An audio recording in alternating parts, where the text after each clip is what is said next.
Nessa nossa análise de hoje, a gente vai mergulhar em uma ideia que é literalmente uma virada de chave. É a noção incrível de que transformações gigantescas e definitivas não exigem aquelas ações heróicas ou mudanças drásticas do dia para a noite. Na verdade, o segredo para mudar completamente a trajetória de uma vida está nos detalhes, em pequenas atitudes diárias. São hábitos minúsculos de tamanho atômico que, quando somados, geram resultados absolutamente inimagináveis. Então, nosso objetivo aqui é desconstruir esses conceitos e entender, passo a passo, como colocar essa ciência para funcionar na prática. Para começar, pensa bem nessa reflexão. Por que será que a esmagadora maioria das resoluções de Ano Novo vai parar no ralo logo na segunda semana de janeiro? A nossa tendência natural é culpar a falta de motivação, achar que falta disciplina ou colocar a culpa na preguiça mesmo. Mas a verdadeira resposta mostra que existe um erro na forma como a gente tenta mudar o comportamento.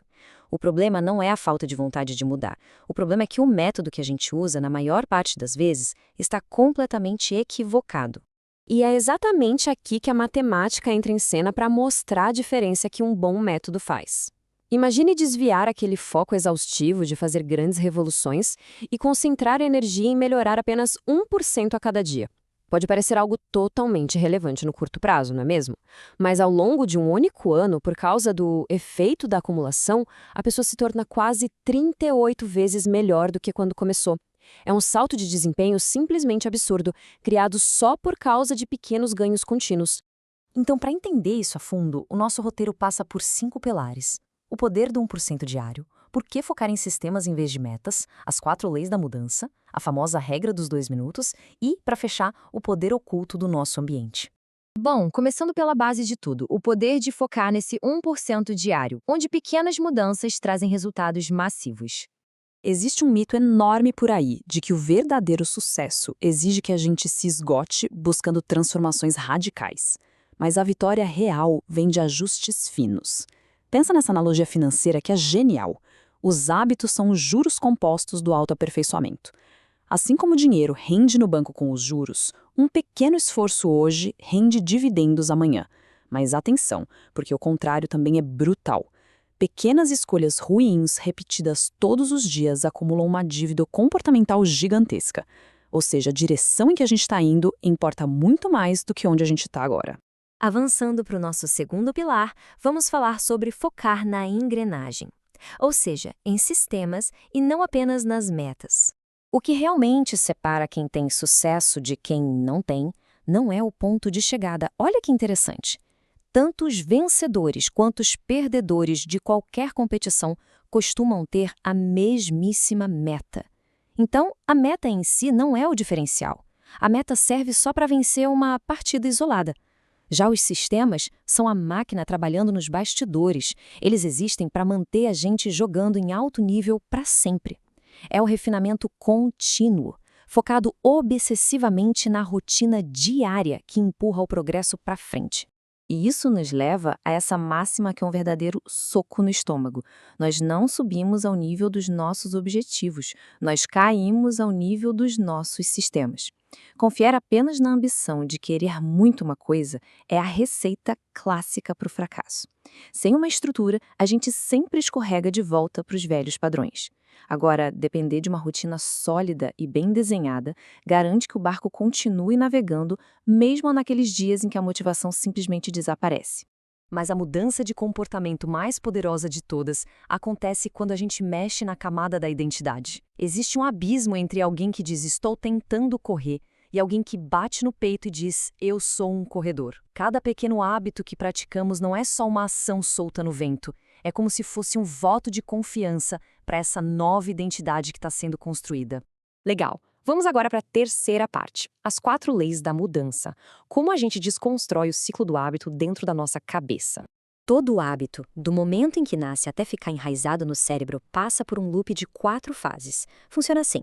Primeiro vem a deixa, que é o gatilho, tipo o celular vibrando. Isso cria o desejo, a vontade de saber o que é.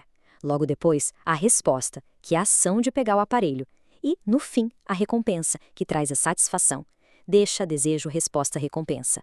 Esse é o circuito acelerado que o nosso cérebro adora repetir sem parar.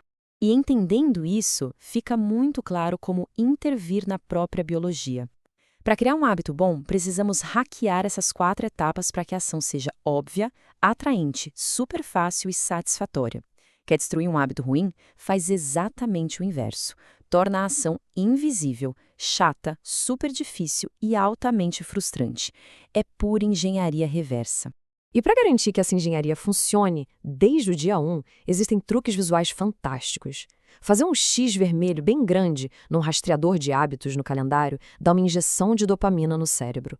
Não precisa de uma disciplina de ferro inabalável, a gente só precisa curtir aquela pequena satisfação de não quebrar a corrente visual dos dias marcados. Assim, a consistência vira algo real, que a gente pode ver e comemorar. E isso nos traz ao 4º ponto, a famosa regra dos 2 minutos. A ferramenta definitiva para esmagar a procrastinação. Sabe qual é o maior vilão da mudança? Aquela paralisia inicial. Mas existe um fenômeno fascinante chamado efeito Zeigarnik, que mostra que a mente humana tem uma espécie de coceira para terminar aquilo que já começou. O mais difícil é só dar a partida. Uma vez que aquele atrito de começar é vencido, a própria biologia conspira a nosso favor para que a gente continue. Na prática, a sacada é pegar ambições gigantescas e encolher tudo até virar uma ação que dure só 2 minutos. Ler um livro inteiro assusta, mas ler uma página é moleza. Fazer um treino pesado dá preguiça, então foca apenas em calçar os tênis de corrida. Abrir o computador e escrever uma única frase. Meditar por exatos 2 minutos. A missão não é fazer tudo perfeitamente logo de cara, é dominar a arte de simplesmente aparecer e começar. Chegando agora ao nosso 5º e último pilar da análise, o poder do ambiente, o nosso verdadeiro arquiteto invisível. O grande pulo do gato aqui é aceitar uma verdade dura. A força de vontade acaba. É um recurso biológico que esgota muito rápido ao longo do dia. Ficar lutando contra um ambiente cheio de tentações é pedir para perder. O segredo não é ter a resistência heróica de não comer o doce que está na sua frente. O segredo é desenhar um ambiente para que as frutas fiquem visíveis e os doces simplesmente não entrem em casa. É desenhar o espaço para que a boa escolha seja mais fácil. Por isso que se diz que o ambiente é o arquiteto invisível do nosso comportamento. Quer focar profundamente no trabalho? Deixar o celular na mesa vibrando é a pior tática possível. A ação inteligente é colocar o celular em outro cômodo. Quando a gente molde o espaço físico a nosso favor, o comportamento certo simplesmente acontece, sem precisarmos travar uma batalha mental o dia inteiro. Amarrando tudo isso, vem um alívio enorme. Não precisamos ser perfeitos. Ninguém precisa de ações monumentais e impecáveis todos os dias. O que importa são aqueles pequenos votos diários e consistentes que fortalecem a identidade que queremos construir. A constância, mesmo que imperfeita, sempre vai dar de 1000 a 0 na perfeição ocasional. E, para fechar nossa explicação de hoje, fica aquela pergunta que não quer calar. Se os resultados mais espetaculares são feitos de passos microscópicos, qual é o pequeno hábito atômico de 2 minutos que pode ser começado hoje mesmo? O mapa está traçado. Agora, a única coisa que falta é dar aquele mesmíssimo e poderoso primeiro passo.